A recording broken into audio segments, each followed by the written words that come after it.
সবাইকে মধ্যরাতের শুভেচ্ছা। কেমন আছেন সবাই? আলহামদুলিল্লাহ।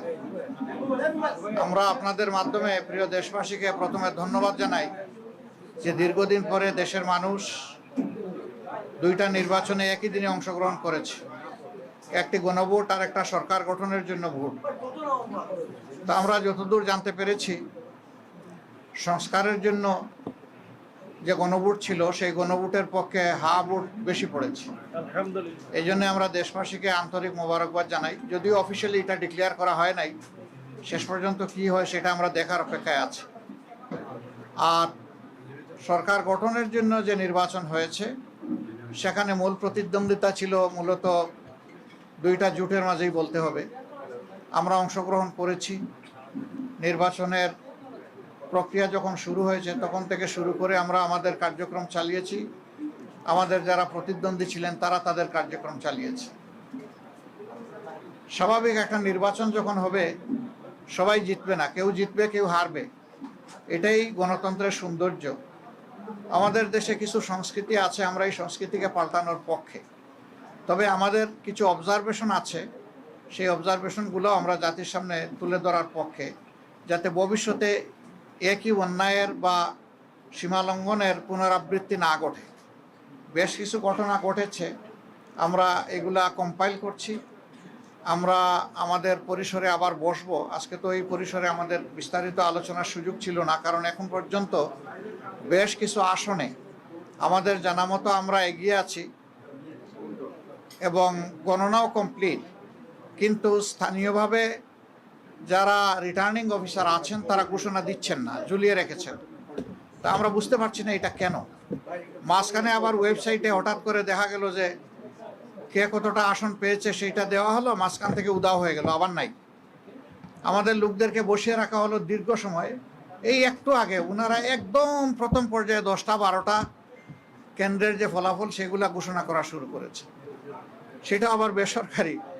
তা আমরা সব মিলেই এখন আপনাদের সামনে পূর্ণাঙ্গ কোনো বক্তব্য দিতে পারছি না বলে আমরা দুঃখিত। আমরা দিব ইনশাল্লাহ। আমরা আবার বসবো, আমাদের মধ্যে আমরা এগুলা নিয়ে বিশ্লেষণ করব। আমাদেরও কোনো ত্রুটি ঘাটতি থাকে সেটাও আমরা দেখব। আবার যদি সামগ্রিক কোনো বড় ত্রুটি ঘাটতি হয় তাকে সেটাও আমরা আনবো। আমরা আগেই বলেছি ছোটোখাটো কোনো বিষয় নিয়ে আমরা টানাটানি করবো না, এবং পুরানা রাজনীতির সংস্কৃতিতে আমরা ফিরে যেতে চাই না। আমরা ইতিবাচক ধারার রাজনীতি করতে চাই। রাজনীতি যদি দেশের মানুষের জন্য হয় তাহলে যারা রাজনীতি করবেন তাদেরকে এই কথা মেনে নিতে হবে যে পাশ করার গ্যারান্টি নিয়ে কোনো নির্বাচনও হয় না, কোনো রাজনীতি হয় না। আপনি যাবেন মানুষের কাছে আপনার বক্তব্য নিয়ে, মানুষ যেভাবে গ্রহণ করবে, যতটুকু গ্রহণ করবে তাকে আপনার অভিনন্দন জানানো উচিত। আমরা দেশবাসীকে যতটুকুই তারা আমাদেরকে সহযোগিতা করেছেন এর জন্য আমরা গভীর কৃতজ্ঞতা এবং অভিনন্দন জানাই। আর আমরা আশা করছি যে খুব দ্রুতই সরকার তার অফিসিয়াল রেজাল্ট পাবলিশ করার সাথে সাথে আমরা আবার আপনাদেরকে কষ্ট দেব। তখন আমরা আমাদের চূড়ান্ত দৃষ্টিভঙ্গি জাতিকেও জানিয়ে দেব, আপনাদেরকেও জানিয়ে দেব। তবে আপনারা আশ্বস্ত থাকতে পারেন যে আমাদের দৃষ্টিভঙ্গি হবে ইতিবাচক ধারার রাজনীতি, কল্যাণ ধারার রাজনীতি, মানুষের জন্য রাজনীতি, দলের জন্য রাজনীতি নয়। আমরা বিরোধিতার জন্য বিরোধিতা, ওই রাজনীতি আমরা করব না। আমরা কোরআনের একটা মূলনীতি আছে, তাওয়ানু আলাল বিররি ওয়াত তাকওয়া ওয়ালা তাওয়ানু আলাল ইসমি ওয়াল উদওয়ান, যে তোমরা ভালো কাজে সহযোগিতা করো, আর কাজটা যদি মন্দ হয়, অকল্যাণকর হয়, তাহলে তোমরা তার বিরোধিতা করো অথবা তোমরা সহযোগিতা থেকে বিরত থাকো। আমাদের মূলনীতি মূলত ওটাই হবে, ভালো কাজে সহযোগিতা থাকবে, মন্দ কাজ যেটা সেটা স্বাভাবিকভাবেই জনগণের অধিকার রক্ষার জন্য আমাদেরকে কথা বলতে হবে।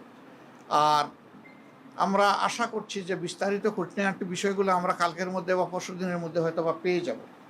এ সময়ের ভিতরে সরকারও নির্বাচন কমিশন আশ্বস্ত করেছে যে তারা 13 তারিখের ভিতরে রেজাল্ট দিবেন। আমরা সেটা দেখার অপেক্ষায় আছি, তারা দেন কিনা। যদি দিয়ে থাকেন ভালো, না দিয়ে থাকলে আমরা সঙ্গত সীমা পর্যন্ত অপেক্ষা করব। কিন্তু এই যে কিছু আসনে ইঁদুর বিড়াল খেলা, এমনকি ঢাকা 8 আসন এখনও ঝুলে থাকবে কেন, সেখানে কি হচ্ছে এটা আপনারা সাংবাদিকরা জানেন। এই বিষয়গুলো কিন্তু সুস্থ ধারার রাজনীতির পরিচয় বহন করে না, এগুলো অসুস্থ ধারার রাজনীতি। তো সেই বিষয়গুলো আমরা বিবেচনায় নিব, জাতিকে আমরা যতটুকু জানানো দরকার মনে করব জানাবো, যাতে ভবিষ্যতে একই মন্দ কাজের চর্চা অথবা ধারাবাহিকতা না থাকে। আপনাদেরকে ধন্যবাদ সবাইকে। কষ্ট করে আপনারা এসেছেন। আমরা একসাথেই কাজ করব। আপনাদের সাথে আমরা আছি, আমাদের সাথে আপনারা থাকবেন, দেশবাসীর সাথে আমরা সবাই থাকবো। সবাইকে ধন্যবাদ। আসসালামু আলাইকুম। এখন পর্যন্ত আপনারা কতটি আসনের খবর পেয়েছেন যে আপনারা জয়ী হয়েছেন? আমরা খুব নিতে চাচ্ছি না, এই কারণে রাত তো অনেক হয়ে গেছে, আর এখন তো ফাইনাল কিছু বলতেও পারবো না। যেমন এক ভাই প্রশ্ন করেছেন যে কতটা আসনে আমরা এখন পর্যন্ত বিজয়ী হয়েছি, এটার তো কোনো সঠিক উত্তর নাই আমাদের কাছে, কারণ বেশ কিছু আসন ঝুলিয়ে রাখা হয়েছে। আমরা নিশ্চিত আমাদের বুথ ফেরত যে সিট এসেছে আমাদের কাছে, সাইন করা সিট, সেখানে আমরা দেখতেছি যে আমরা এগিয়ে আছি। কিন্তু এইটা নিয়েও ওখানে লোকালি বিভিন্ন তালবাহানা করা হচ্ছে, বলা হচ্ছে যে পোস্টাল ব্যালট মিলেই একটু দেখতে হবে, আর একটু এই আছে ওই আছে। এই ওইটা কি, এটা আমরা বুঝতে পারছি না সব জায়গায়।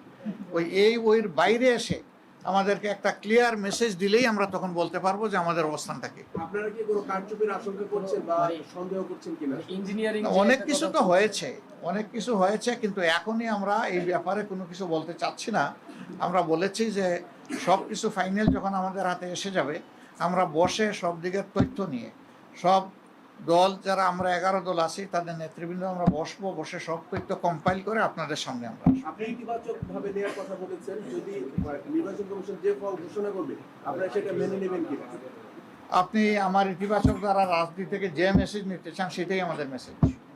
ভাই, আপনি বলছিলেন যে অনেক জায়গায় যে গণনা করা হচ্ছে, হুট করে আপডেট আসা বন্ধ হয়ে হ্যাঁ, গেছে। বন্ধ হয়ে গেছে। এইটা আসলে আপনি কি কাউকে আমরা তো এটা অবশ্যই কেউ না কেউ এটার জন্য দায়ী হবে, এই জন্য আমাদের এইগুলো আরো জানতে হবে, চেক করতে হবে। তখনই আপনাদের সামনে কনফার্ম না হয়ে একটা কথা আমি বাতাসে ছেড়ে দিলাম, পরে দায়িত্ব আমার উপরে আসবে, আমরা ওটা চাচ্ছি না। আচ্ছা, পেজে যে ফলাফলটা আসতেছে এইটা আসলে কতটুকু? কোন পেজে? Official page. এইটা আমরা যা পেয়েছি তা বলতেছি। এখন এইটা তার ভিত্তিতে ফলাফল এটা চূড়ান্ত এটা বলা যাবে না, এটা জাস্ট একটা আপডেট, আর কিছু না। নাহিদ ভাইয়ের ব্যাপারে কি কোনো আপডেট এসেছে? যদিও কার? নাহিদ ভাইয়ের ব্যাপারে আসিফ মাহমুদ সজীব অলরেডি তার ফেসবুকে পোস্ট করেছেন যে উনি বিজয়ী হয়েছেন, বাট অফিশিয়ালি কোনো অফিসিয়াল তো কারোটাই আসে না, না, বেসরকারি। অফিসিয়াল ফলাফলটা এখনো ঘোষণা করা হয়নি। এখন রিটার্নিং অফিসাররা যেটা করতেছেন এটা কিন্তু অফিসিয়াল না। অফিসিয়াল হবে যখন গেজেট আকারে প্রকাশ হবে। এখন যেটা, এটা জাস্ট নন অফিসিয়াল প্রাইমারি রেজাল্ট, কিন্তু এটাই শেষ পর্যন্ত অফিসিয়াল হয়। তো সেটা হয়েছে কি, কেন্দ্র থেকে যে তথ্য আসছে সেই অনুযায়ী সেই অনুযায়ী আমরা বলেছি।